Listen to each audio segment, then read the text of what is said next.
Le daba a mi exesposa 5 veces más de lo legal por pura buena fe. Pero me quedé sin trabajo y le pedí que me espere 2 semanas. Ella se negó y me demandó. El juez me dio la razón y redujo la pensión a solo $60. La codicia la terminó arruinando. Tenía en la mano izquierda una llave inglesa manchada de grasa y en la derecha una citación judicial donde mi exesposa me exigía miles de dólares retroactivos por haberle fallado 2 semanas. Todo esto ocurrió apenas un mes después de que yo le entregara, voluntariamente y sin que nadie me lo pidiera, 5 veces más dinero del que fijaba la tabla legal. Miré el sello del juzgado, solté un suspiro largo y comprendí que la avaricia puede arruinar un acuerdo perfecto en un abrir y cerrar de ojos. Cuando Marta y yo decidimos divorciarnos tras 3 años de matrimonio, la meta principal que me propuse fue evitar que el proceso se convirtiera en un campo de batalla sanguinario. No teníamos hijos en común, pero ella se encontraba en una situación económica bastante frágil al momento de la separación debido a empleos bastante inestables. Mi filosofía personal siempre ha sido mantener la cabeza fría y solucionar los problemas de forma práctica sin engancharme en discusiones estériles. Ella pareció aceptar la separación con cierta madurez en un inicio, entendiendo que nuestras diferencias de vida eran simplemente irreconciliables. Firmamos los papeles de mutuo acuerdo sin escándalos ni acusaciones melodramáticas en el despacho del abogado. A mi taller mecánico le iba bastante bien en ese momento, gracias a años de trabajo constante y a una cartera de clientes muy fiel. Como sabía que Marta no la estaba pasando bien económicamente, tomé una decisión puramente voluntaria para facilitarle la transición. Le propuse entregarle una asignación semanal de $300, lo que sumaba $1.200 mensuales para sus gastos personales. No existía ninguna orden judicial que me obligara a dar esa suma ni ningún documento firmado ante un juez que me atara a ese monto. Lo hice de forma totalmente espontánea porque creía que ayudar a alguien con quien compartí mi vida era lo correcto mientras ella recuperaba la estabilidad. En términos estrictamente legales, según la tabla vigente de pensiones de nuestro país y mis ingresos declarados en ese periodo, la cifra requerida no superaba los $60 semanales. Mis amigos me decían que estaba loco por regalarle un excedente tan absurdo a mi exesposa cuando el divorcio ya estaba consumado. Yo les respondía que prefería dormir con la conciencia tranquila y saber que ella no estaba pasando necesidades en la calle. Durante casi un año mantuve esa rutina de transferencias bancarias de manera impecable cada lunes por la mañana. Marta recibía el dinero con la naturalidad de quien cobra un sueldo fijo, sin manifestar mayor agradecimiento pero sin generar problemas. Quienes me conocen en el gremio automotriz saben que no soy un hombre de hablar mucho ni de perder los papeles frente a un conflicto.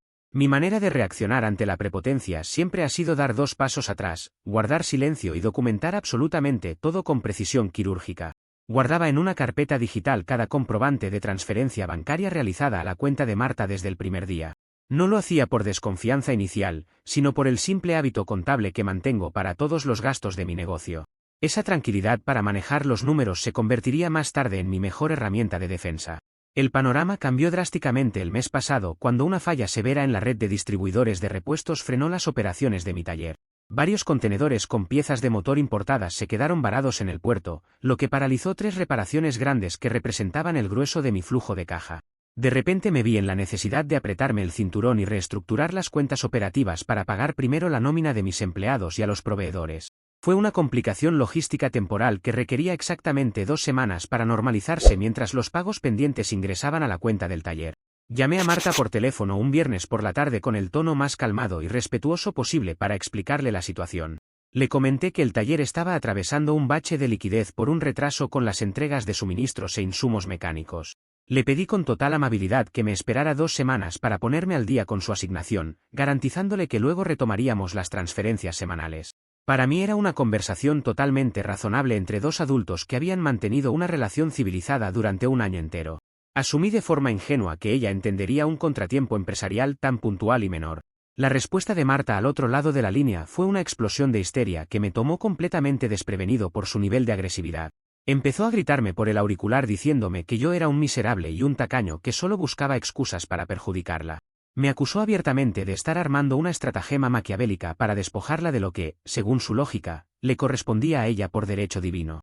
No me dejó interponer ni una sola palabra explicativa sobre la logística de mi taller ni sobre el estado real de los contenedores retenidos. Terminó la llamada tirándome el teléfono tras advertirme que no pensaba tolerar ni un solo día de retraso en sus pagos. Durante los 3 días siguientes preferí no insistir ni enviarle mensajes para permitir que los ánimos se enfriaran en su cabeza. Creí que una vez digerida la rabieta inicial, ella analizaría las cosas con un mínimo de pragmatismo y esperaría los 14 días indicados. No obstante, noté que la comunicación civilizada se había roto por completo cuando intenté enviarle un mensaje corto de actualización y lo dejó sin responder. Ella interpretó mi falta de enganche en la pelea telefónica como una señal de sometimiento o miedo. En su mente se estaba configurando una realidad paralela donde yo intentaba estafarla. La confirmación de su postura desequilibrada llegó el martes por la mañana cuando un citador del juzgado se presentó directamente en la recepción de mi taller mecánico. Me entregó una demanda formal redactada por un abogado demandando un pago retroactivo desorbitado bajo el concepto de pensiones no liquidadas. Al leer el documento noté que Marta afirmaba ante la autoridad judicial que la cifra de $300 semanales era la pensión obligatoria pactada y que yo llevaba meses adeudándole diferencias. Pretendía usar las transferencias voluntarias de mi buena fe previa como el piso legal mínimo para exigirme una suma millonaria. El escrito legal elaborado por su nuevo defensor legal rayaba en lo absurdo y pretendía embargar de inmediato las cuentas operativas de mi negocio automotriz. Ella había decidido responder a mi petición de 2 semanas de paciencia iniciando un litigio agresivo para sacarme hasta el último centavo. En ese preciso instante sentí como la indignación se transformaba en una frialdad matemática dentro de mi pecho. Entendí con absoluta claridad que mi generosidad de todo un año había sido leída por ella como una muestra de debilidad manipulable. Fue el momento exacto en que tomé la decisión irrevocable de dejar de facilitarle la vida. No la llamé para reclamarle nada ni le envié un solo mensaje de texto mostrando enojo por la maniobra judicial. En lugar de eso, me senté en el escritorio de mi oficina, abrí el sistema contable del taller y procedí a imprimir cada comprobante bancario. Reuní las declaraciones del impuesto a la renta, los balances contables auditados de los últimos 3 ejercicios fiscales y el desglose de costos operativos del taller. Contraté la asesoría de un abogado especialista en derecho de familia y le entregué la carpeta completa con la documentación perfectamente ordenada. Le di la instrucción estricta de no buscar acuerdos extrajudiciales y dejar que la ley hablara con los fríos datos. La audiencia en el juzgado de familia fue un trámite extraordinariamente breve que no duró ni 40 minutos en total. Marta se presentó luciendo una actitud victoriosa junto a su abogado, convencida de que saldría de esa sala con una sentencia millonaria bajo el brazo. Cuando el juez tomó la palabra y comenzó a revisar las pruebas aportadas por mi defensa, la expresión de ella comenzó a mutar drásticamente. Mi abogado presentó el historial completo de transferencias para demostrar la buena fe voluntaria previa, junto con la contabilidad oficial que demostraba mis ingresos reales. La ley era inequívoca respecto a la tabla oficial aplicable a los ingresos formales declarados. El juez observó los números reales sin apasionamientos emocionales y desestimó de inmediato los reclamos retroactivos desproporcionados de Marta por carecer de sustento contractual o legal. Aplicando la tabla vigente de forma estricta sobre mi declaración contable real, el magistrado fijó la pensión oficial en exactamente $60 semanales. Marta escuchó la cifra final con la boca abierta, incapaz de articular una sola palabra mientras su propio abogado intentaba balbucear una objeción que el juez descartó en el acto.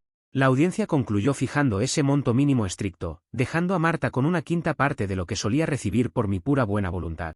Salí del juzgado en completo silencio, prometiéndome a mí mismo que jamás volvería a dar un solo dólar por encima de lo dictado por la ley. Comentarios de la historia principal. Usuario Anónimo 1 dice, menudo talento el de tu exesposa para arruinarse la vida sola en tiempo récord. Pasó de cobrar una suma equivalente a ganarse la lotería todos los meses a recibir una propina de $60 por no haber podido aguantar 14 días de espera.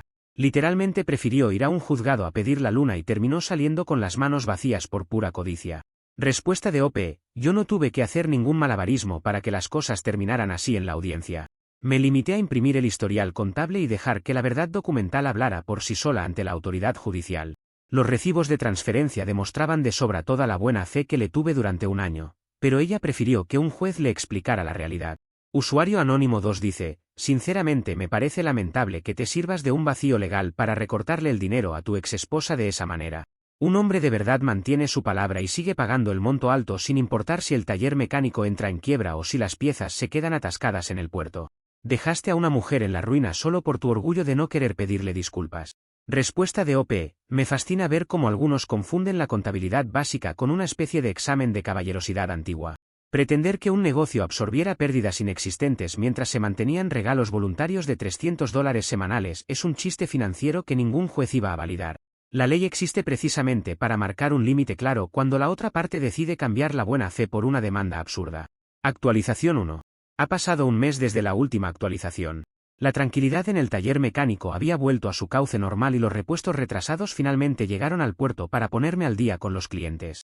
Sin embargo, la calma duró muy poco porque el orgullo de Marta estaba completamente herido tras la humillación sufrida en el juzgado de familia. Ella simplemente no podía asimilar en su mente que su propia maniobra legal la hubiera dejado cobrando una quinta parte de lo que recibía antes. Durante semanas estuve recibiendo comentarios indirectos de conocidos mutuos que me advertían que ella estaba buscando la manera de revertir el fallo. El verdadero problema estalló un jueves por la tarde mientras yo atendía a un cliente habitual en el área de recepción de mi negocio. Marta cruzó la puerta principal de forma intempestiva, llevando una carpeta de color amarillo chillón bajo el brazo y con el rostro desencajado por la rabia. Entró sin saludar a nadie y se paró frente a mi escritorio golpeando la madera con la palma de la mano para llamar mi atención.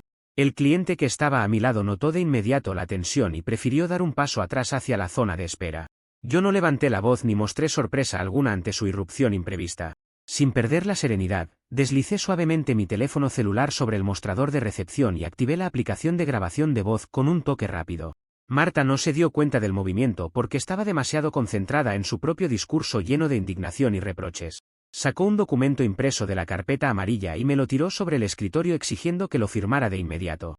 Se trataba de un borrador para un acuerdo privado ante notario en el que yo me comprometía a restaurar la cuota previa de $300 semanales. Su argumento era que la sentencia judicial había sido un error técnico que debíamos corregir en privado. Me exigió en un tono abiertamente amenazante que estampara mi firma en ese documento antes de que terminara el día si no quería problemas mayores. Me advirtió sin el menor pudor que si me negaba a firmar, se encargaría de hacer un escándalo público diario en la puerta del taller frente a todos mis clientes. Afirmó que llamaría a la prensa local y que les diría a todos los empresarios de la zona que yo era un deudor violento que manipulaba a los jueces. La escena rozaba lo surrealista porque lo decía a pocos centímetros del teléfono que registraba cada una de sus palabras con total claridad.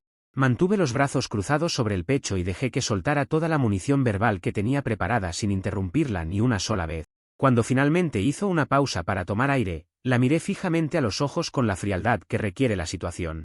Le respondí con voz pausada y firme que no iba a firmar ningún documento privado y que no cedería a ningún tipo de chantaje económico. Le recordé que existía una resolución judicial definitiva dictada por un juez y que esa era la única regla que regiría nuestras interacciones financieras a partir de ese momento.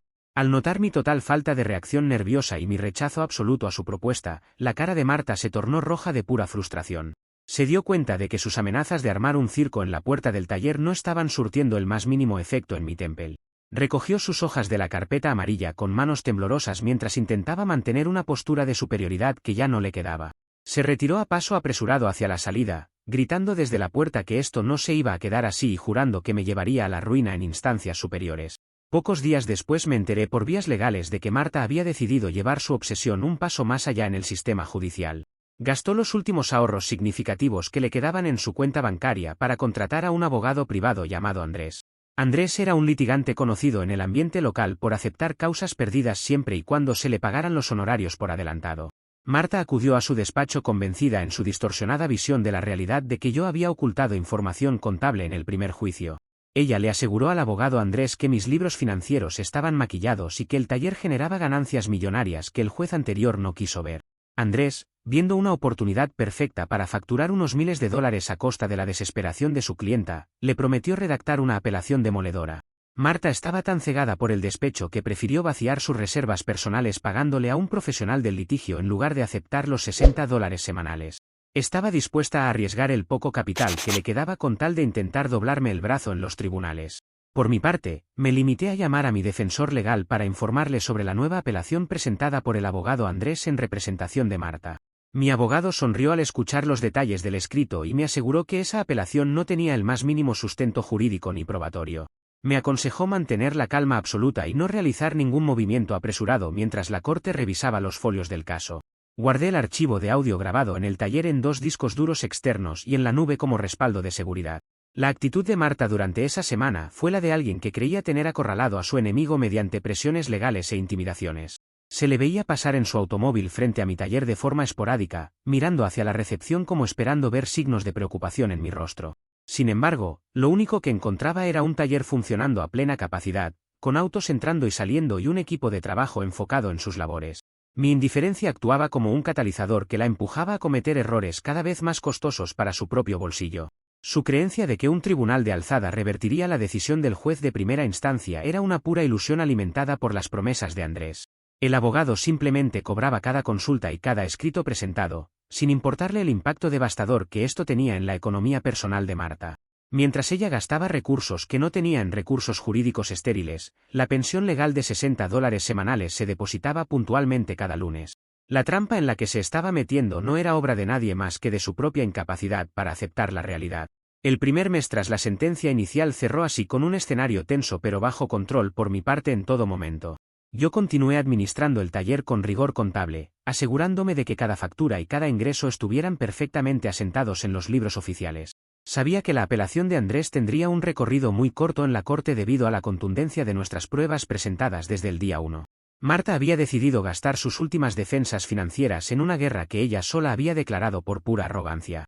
La brecha entre su percepción y los hechos fríos se hacía cada vez más profunda con el paso de los días. Mientras ella esperaba un triunfo milagroso en la corte, su situación económica cotidiana se volvía más precaria por haber liquidado sus ahorros en honorarios. Yo simplemente me mantuve en mi rol de observador silencioso, listo para dejar que la maquinaria del sistema legal siguiera su curso natural. Sabía que el siguiente movimiento de la justicia terminaría por acorralarla en sus propias contradicciones. Comentarios de la actualización 1. Usuario Anónimo 1 dice: es fascinante ver cómo funciona el negocio de abogados como Andrés cuando huelen el dinero de gente desesperada. El tipo sabía perfectamente que la apelación no tenía ningún futuro legal, pero prefirió cobrarle los últimos ahorros a Marta antes que decirle la verdad. Ella pensó que estaba contratando un salvador y solo contrató a alguien que le aceleró la quiebra. Respuesta de OP: cada persona es libre de decidir en qué malgasta su dinero y ella eligió regalárselo a Andrés en lugar de vivir tranquila. A mí me dio cierta pena ver cómo prefería pagarle honorarios astronómicos a un litigante antes que aceptar los $60 semanales. Al final del día, los números no mienten por más discursos bonitos que un abogado redacte en un papel. Usuario Anónimo 2 dice: la jugada de ir a extorsionarte al taller con la carpeta amarilla demuestra que su estrategia completa era el chantaje emocional. Lo que no calculó esa mujer fue que le ibas a estar grabando cada palabra discretamente desde el segundo en que puso un pie en tu recepción. Ir a amenazar a alguien a su propio negocio y dejar toda su extorsión grabada en audio es el nivel máximo de torpeza táctica. Respuesta de OP: tener la grabadora encendida sobre el mostrador fue una medida preventiva elemental ante alguien que ya había demostrado que no respeta los acuerdos verbales. No necesité levantarle la voz ni ponerme a discutir para desarmar su intento de extorsión frente a los clientes. El archivo de audio quedó perfectamente guardado por si hacía falta enseñárselo a una autoridad competente más adelante. Actualización 2. Ha pasado 3 meses desde la última actualización. La Corte Superior de Justicia finalmente emitió su pronunciamiento sobre la apelación desesperada que había presentado el abogado Andrés en representación de Marta. Como era de esperarse para cualquier persona con un mínimo de sentido común, el Tribunal de Alzada desestimó el recurso por completo por carecer absolutamente de sustento probatorio y jurídico. La sentencia no solo ratificó la pensión oficial en apenas $60 semanales, sino que además incluyó una resolución contundente en contra de la demandante. El tribunal condenó a Marta a pagar la totalidad de las costas procesales y los gastos legales derivados de esta segunda instancia inútil. Esta resolución cayó sobre ella como un verdadero balde de agua helada, dejándola en una posición financiera extremadamente crítica. Asfixiada por los honorarios pendientes de su propio abogado Andrés y por las costas judiciales que ahora debía saldar por orden del tribunal, su estabilidad económica se desmoronó por completo. En lugar de asumir la derrota con un mínimo de dignidad, su frustración mutó en un rencor descontrolado hacia mi persona. Al no encontrar más vías en el fuero civil para sacarme dinero, Marta decidió emprender una agresiva campaña de difamación en redes sociales para intentar destruirme. Utilizó varias plataformas digitales para publicar fotografías mías tomadas de mi perfil personal, acompañadas de textos calumniosos y acusaciones gravísimas sobre mi reputación personal y profesional. Afirmaba abiertamente que yo era un estafador que lavaba dinero en el taller mecánico y un maltratador que la había dejado en la miseria mediante engaños al juzgado. La publicación fue compartida por algunos de sus conocidos y comenzó a generar comentarios negativos de gente extraña que no conocía la verdad del proceso legal. Muchos hombres en mi posición habrían caído en la tentación de responder públicamente en los comentarios, enganchándose en una pelea virtual para intentar limpiar su nombre. Yo decidí aplicar mi estrategia habitual, guardé silencio absoluto en Internet, no puse ni una sola respuesta y procedí a documentar el ataque. Dediqué un par de horas a descargar capturas de pantalla detalladas de cada publicación, asegurándome de registrar las fechas, las horas y las URL de los perfiles emisores. Lleva las imágenes a un centro especializado para obtener un certificado digital con sello de agua que validara jurídicamente la autenticidad del contenido publicado. Con ese expediente en la mano, no fui a pelear en Facebook ni en Instagram, sino que me dirigí directamente a la entrada principal de la Fiscalía Penal de mi ciudad. Presenté una demanda formal por acoso cibernético y difamación agravada en contra de Marta, adjuntando una carpeta con pruebas aplastantes. Incluí no solo las capturas de pantalla certificadas de las redes sociales, sino también los archivos de audio de la amenaza en el taller y las copias de las sentencias judiciales previas. El fiscal asignado al caso revisó la documentación y comprendió de inmediato que se trataba de una campaña sistemática de hostigamiento destinada a causarme un perjuicio económico y moral severo. Debido a la gravedad de las calumnias y al riesgo de que el acoso continuara escalando hacia mi negocio, la fiscalía actuó con una rapidez impresionante. Dictó de inmediato medidas cautelares de protección a mi favor, prohibiéndole a Marta acercarse a mi persona, a mi vivienda o a mi taller mecánico por cualquier medio. Adicionalmente, el juez penal ordenó la inmovilización preventiva de sus cuentas bancarias para garantizar la cobertura de los eventuales daños morales derivados del juicio penal en curso.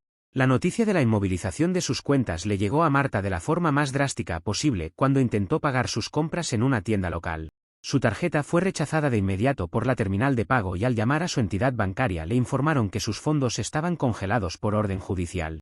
La poca liquidez que le quedaba para sus gastos diarios y para pagar los servicios básicos quedó atrapada en el sistema bancario hasta que la causa penal fuera resuelta.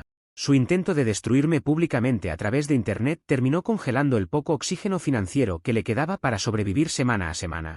Marta descubrió de la peor manera que el mundo de la justicia penal no funciona con me gustas ni con comentarios de apoyo emocional en redes sociales. Cada acusación falsa redactada en su perfil se había convertido automáticamente en una prueba delictiva en su contra dentro del expediente de la fiscalía. Me enteré por un conocido común de que Marta estaba desesperada intentando buscar la manera de desbloquear sus cuentas para poder comprar comida y pagar el alquiler de su departamento. Había acudido nuevamente al abogado Andrés, pero este se negó a mover un solo dedo si no se le pagaba una nueva suma considerable por adelantado. Sin dinero líquido para contratar abogados y con una orden de restricción a cuestas, su margen de maniobra quedó reducido a cero en cuestión de días.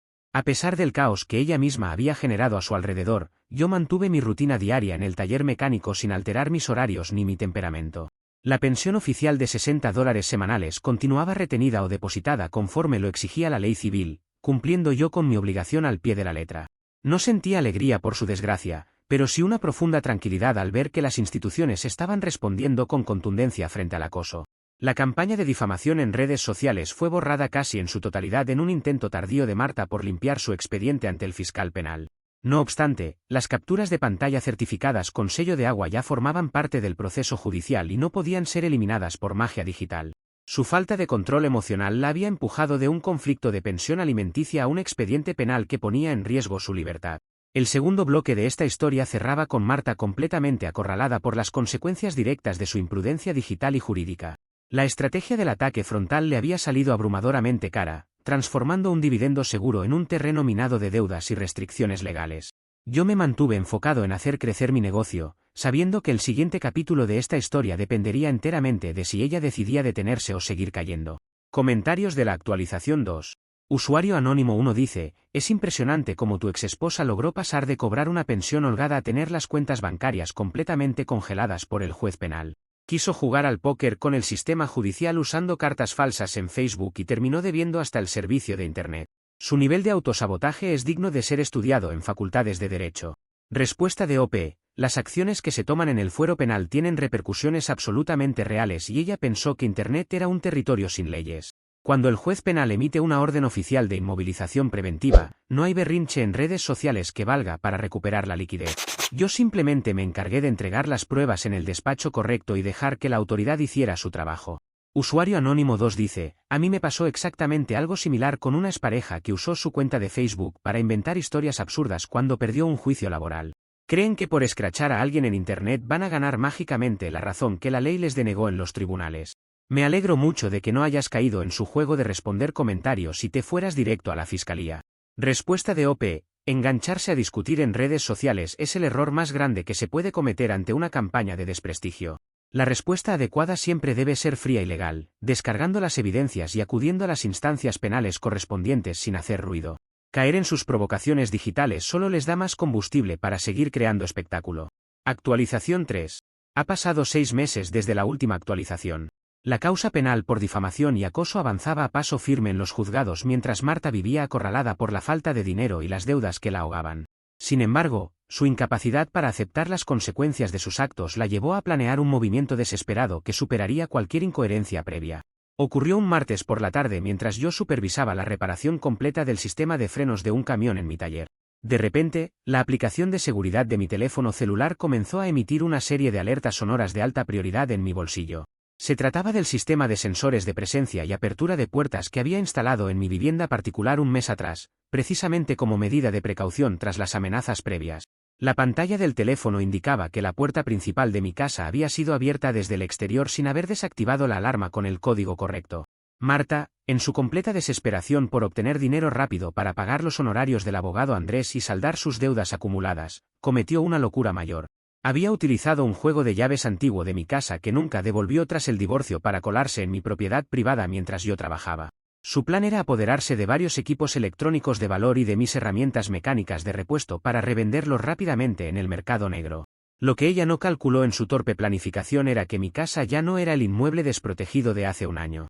Al activarse los sensores, la central de monitoreo vecinal vinculada a la aplicación empezó a registrar el movimiento interno de las habitaciones en tiempo real. Cualquier otra persona se habría apresurado a subir a su automóvil para ir corriendo a confrontar al intruso en persona y armar una pelea a puñetazos en la entrada. Mi reacción, fiel a mi estilo de estratega silencioso, fue mantener la calma absoluta y no moverme de la oficina de mi taller. En lugar de correr el riesgo de una confrontación física o de dar pie a un escándalo en el vecindario, simplemente presioné el botón de pánico en la aplicación del teléfono. La alerta roja se transmitió de inmediato a la central de emergencias de la Policía Nacional y a la patrulla del sector correspondiente.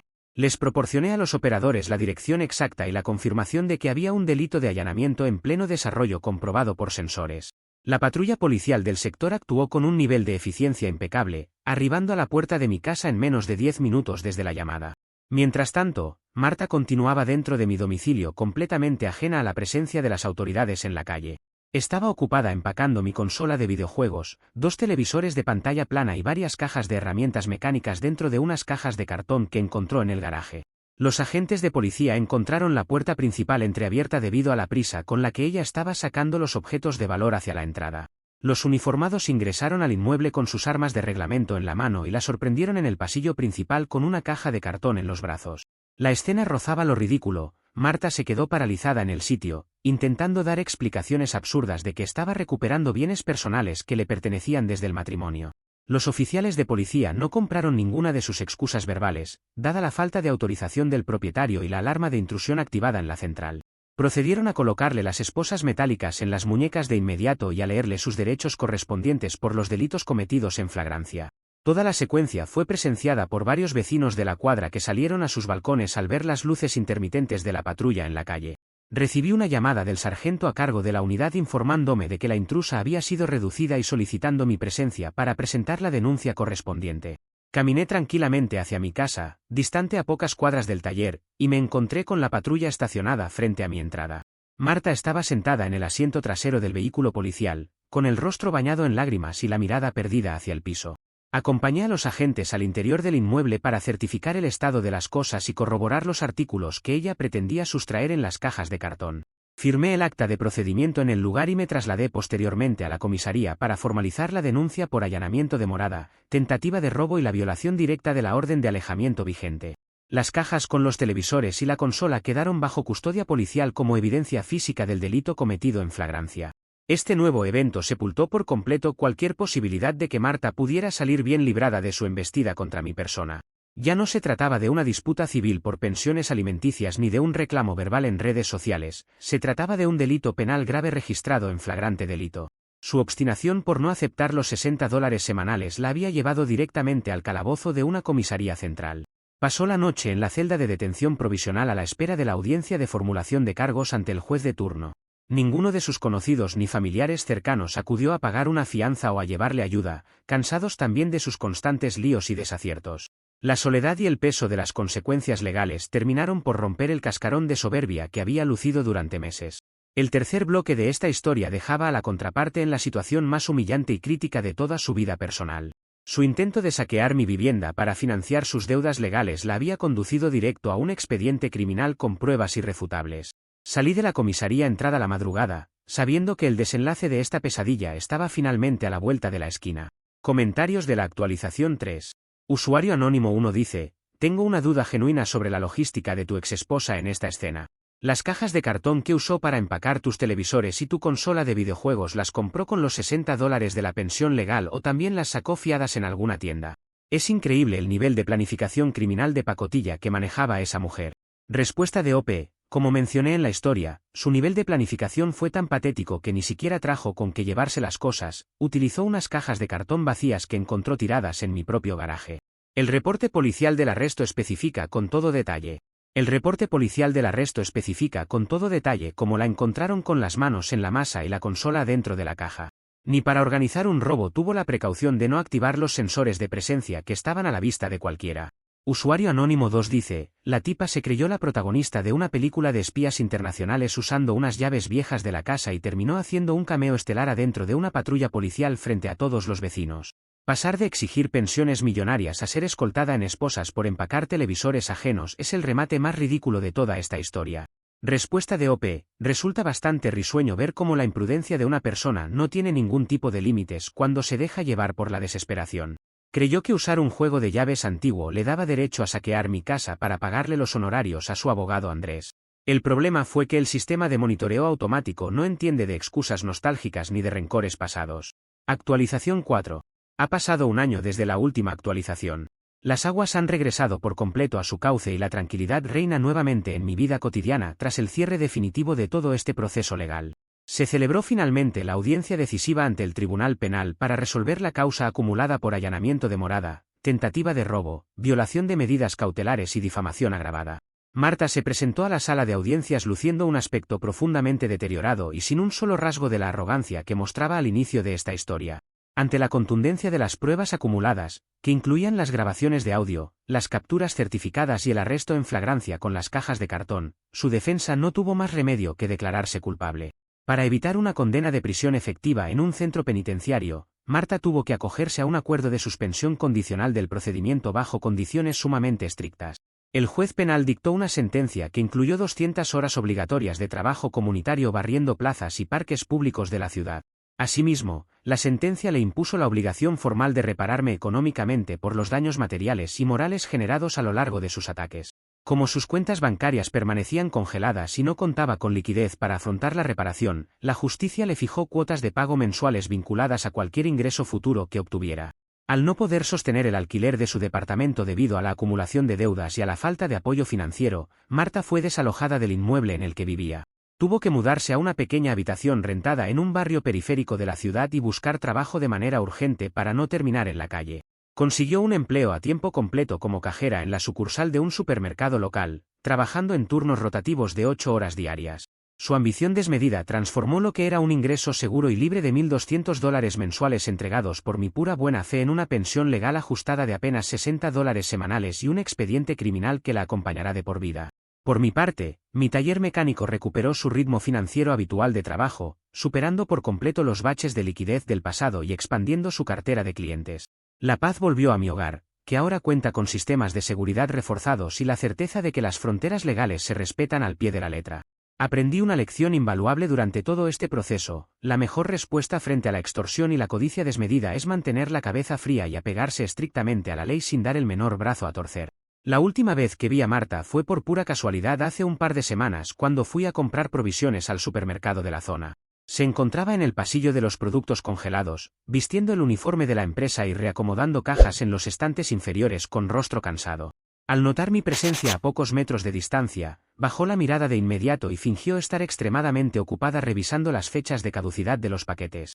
No le dije absolutamente nada ni hice ningún gesto provocador, simplemente pasé de largo con mi carrito de compras y continué con mi camino. Ella prefirió arriesgarlo todo en una apuesta absurda impulsada por el despecho y terminó perdiendo hasta la dignidad que le quedaba en el camino. Los $60 semanales estipulados por la ley se le siguen depositando de forma automatizada mediante transferencia bancaria cada lunes sin falta.